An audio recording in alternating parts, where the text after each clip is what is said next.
Hello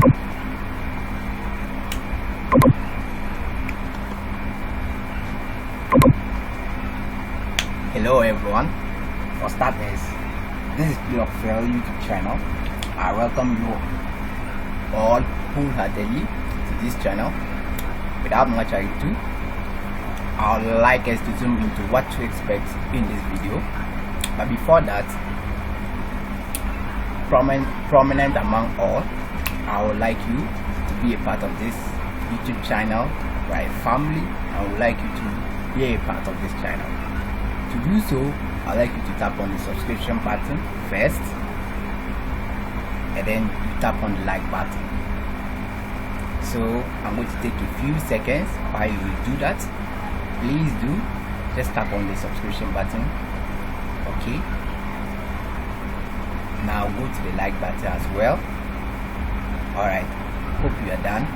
Okay, so let's zoom into what to expect in this video. I hope you enjoy this video. It's my fervent hope that you enjoy this video and that it fits the purpose for which you seek. Tablet, and the Kindle app is pretty solid. The Kindle app isn't the one you have to use. You can use iBooks as well, or Apple Books, or whatever it's called. And then you can buy ebooks from Amazon or from Apple, and you can read them on your device. Let's start by talking about price. Now, obviously you've got the price of the device, but if you're going to read on your phone, chances are you've got a phone anyway, so the price doesn't really factor into it. And certainly if you have an iPad, you're probably not buying an iPad to read books, because that's a weird use case for an iPad. So you probably have an iPad anyway, if that's what you're concerned about. And then price-wise, it's exactly the same price as Kindle books, because you can just read them on a different device instead. In terms of convenience, we're going to give this a 5 out of 5 as well. Like most of us, well, we always carry our phones around, right? And it's very convenient to be able to read a book on your phone. In fact, I have Kindle on my home screen on my iPhone. And for example, when I was in Japan for 2 months and I was taking the train back and forth into Tokyo city center for 2 hours each day, I was reading A Song of Ice and Fire, the series, on my phone while standing up in a carriage. And that's a lot easier to do on a phone than it is even on a Kindle, where you have a bigger device. Obviously, I wouldn't be taking an iPad out and reading on there. So 5 out of 5 for convenience, but in terms of reading aesthetics, I'm going to give this a 1 out of 5. It is less nice reading books on the iPhone and on the iPad than it is reading on the Kindle. The nice thing about the Kindle is that it's got this e-ink screen, so it doesn't look like you're looking at a screen. But whenever I'm reading on my iPhone or my iPad or my MacBook on the Kindle app, I always feel like I'm looking at a screen. And because I spent all of my life looking at a screen anyway, it's a bit annoying to have my reading experience also be based on looking at a bright LED screen. But the place where iPad and iPhone and MacBook really outshine everything else is in terms of their ease of note-taking. Now, when you're on the Kindle app on the iPad, again, you can do the highlight thing as well. So I could just select some text and highlight it, and then that would automatically synchronize via Readwise into Roam Research for my note-taking. But the even cooler thing is I can tap on it, and I can add a personal note. And if I'm adding a personal note, that saves to Readwise as well. But obviously it's a lot easier to type something out on the iPad or on my phone, where I have a decent touch screen, a decent keyboard. Even on my MacBook, if I'm reading on there, I can type things out.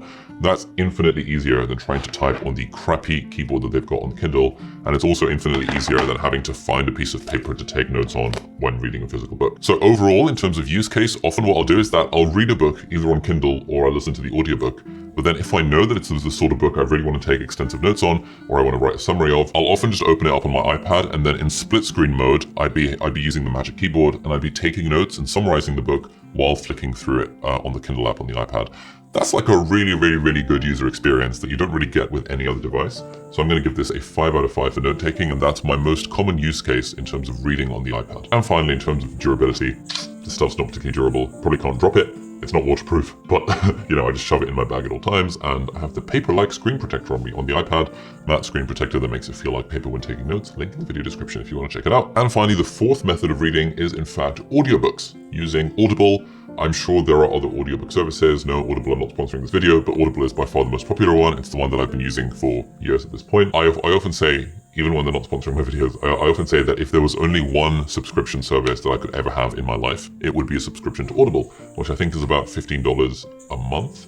And for that, you get 1 free audiobook credit each month. Basically, price-wise, most people don't get through more than 1 audiobook a month. I get through a lot of audiobooks a month, so I just spend a lot on audiobooks. If you buy audiobooks individually, they're like ridiculously expensive. It's like $25 on average for an audiobook. But if you get it through the Audible subscription, it becomes much more reasonably priced. In terms of convenience, listening to stuff, I'm going to give it a 4 out of 5.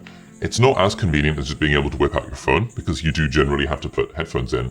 But that's one of the things I love about the AirPods, for example, that I can just whack them in and immediately open up the Audible app on my iPhone and just immediately start listening to whatever I want to listen to.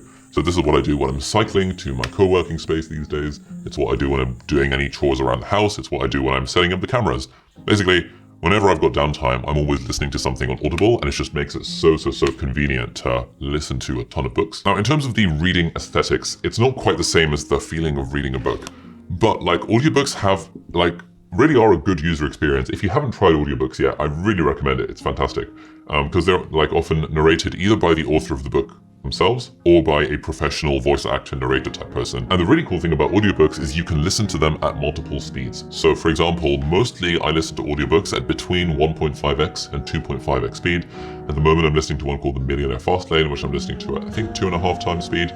That's pretty good. It means I can get through the book in 2.5 times the normal rate, and I can do that while doing other stuff crucially. So absolutely incredible for convenience, and pretty okay for reading aesthetics, 4 out of 5 stars on that front. The main issue with audiobooks, and this is why I don't like audiobooks, is that it's really hard to take notes while you're listening to an audiobook. Like, yes, on Audible you can bookmark sections, but there's no real way of exporting them. It's just an absolute nightmare to take notes from audiobooks. So the way that I actually do it is, if I like a book so much on Audible, I will just buy it again on Kindle, and then I'll take notes on my iPad using a split screen, taking notes on drafts or in Notion or in Roam with the Kindle app open on the side. And so I'm afraid note-taking from Audible gets a 1 out of 5 in my book. And finally, durability, pretty hard to assess, but they always live on the cloud and we always have phones, so durability, let's call it a 5 out of 5, why not? Now, before I tell you about exactly what my favorite method is and how these different methods fit into my life, we're going to have a quick note from our sponsor for this week, which is Brilliant. We're very kindly sponsoring this video and therefore indirectly funding my addiction to books. If you haven't heard, Brilliant is a fantastic online platform for courses in maths, science, and computer science.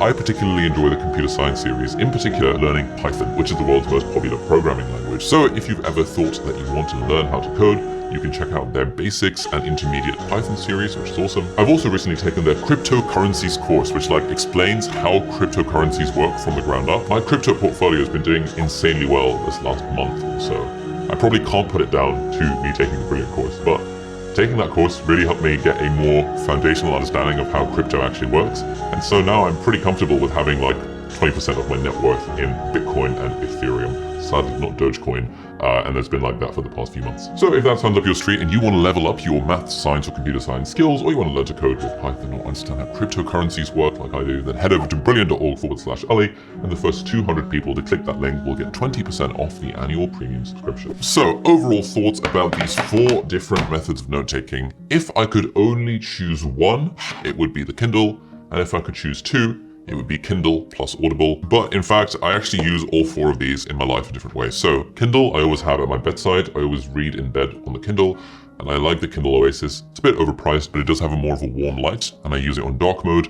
So usually I just lie in bed, I get my Kindle out, I read, and then when I notice myself starting to fall asleep, I'll just chuck it across the floor or on the bedside table, and then I'll fall asleep. So this is how I read the bulk of the books that I read. Second most common is Audible. I listen to Audible when I'm cycling, when I'm driving, basically whenever I have downtime. And then, as I said, if I need to take notes, I will just buy the book on Kindle because it's totally worth it, and I will take the notes.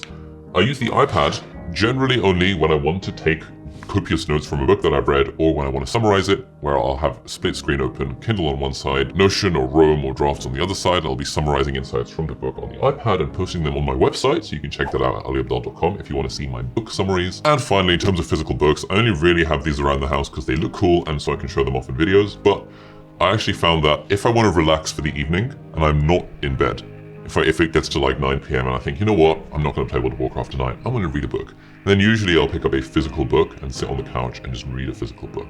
So in a way, all these 4 methods of reading fit into my life, but if I had to choose the absolute best, it would be the Kindle, followed by Audible, followed by physical books, followed by the iPad. So hopefully you guys found this video useful. If you want to learn more ways of reading, you can check out this video over here, which talks about exactly how I read 100 books every year. So thank you for watching, and I'll catch you in the next video. Bye-bye. Oh,